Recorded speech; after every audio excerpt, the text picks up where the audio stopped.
So I promised to share a few stories from the time I was going through divorce. And these are from all categories, good, bad, and ugly. Today I'm going to start with a story called Amma. So I had moved to a new house in Hyderabad, which was closer to Ryan's school and my office. He was 4 years old then, and it was obviously just two of us staying there.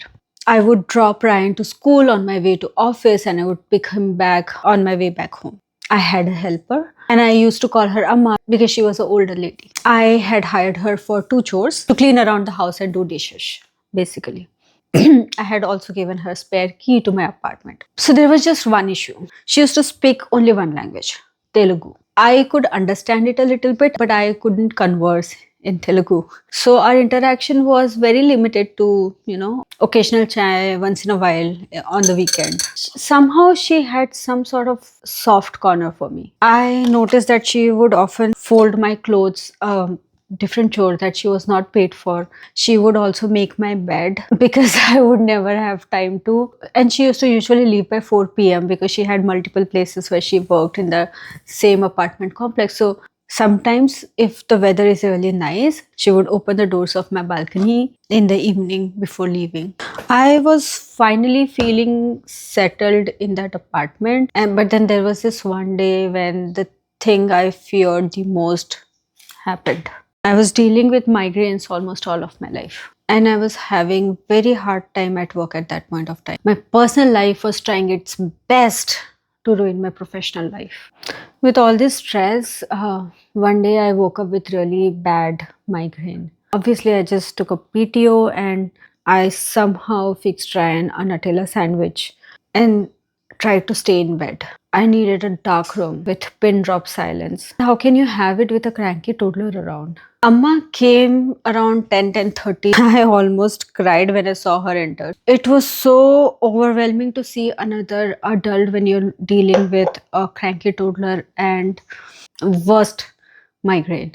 I told her that I'm feeling very sick and she asked me to go take a nap as she's okay to, watch Ryan while she's doing her chores.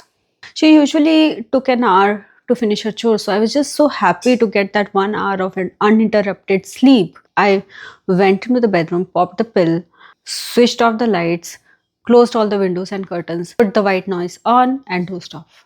When I finally opened my eyes, I was feeling so much lighter. The pill had taken an effect, so my headache was almost gone. There was a little bit of aura still there, but mostly gone. But my heart stopped when I looked at the time. It was 4:30 p.m. and I couldn't hear anyone in the house.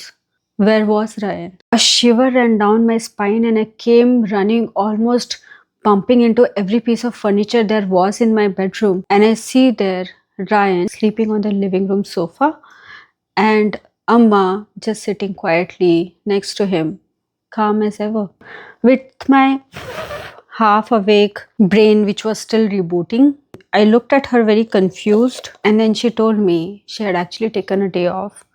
She cooked rice and sambar. Sambar is a lentil based dish with lots of veggies in it, and I loved it. So he ate, played for a bit, and slept. Since she had seen me tear up in the morning, she just decided to stay by my side and look after my son. Then she said she had to rush back home and cook for her family and she was already late. She left in hurry. I couldn't say thank you in Telugu, but I kept saying thank you, Amma, thank you, Amma, thank you, Amma, 1,000 times over. So I'm sure she understood how grateful I was. And then I decided to fix myself a chai and I entered the kitchen. I saw dinner for me and Ryan ready sitting on the kitchen counter. I know society is really harsh on single women. There are so many rounders, softer edges too.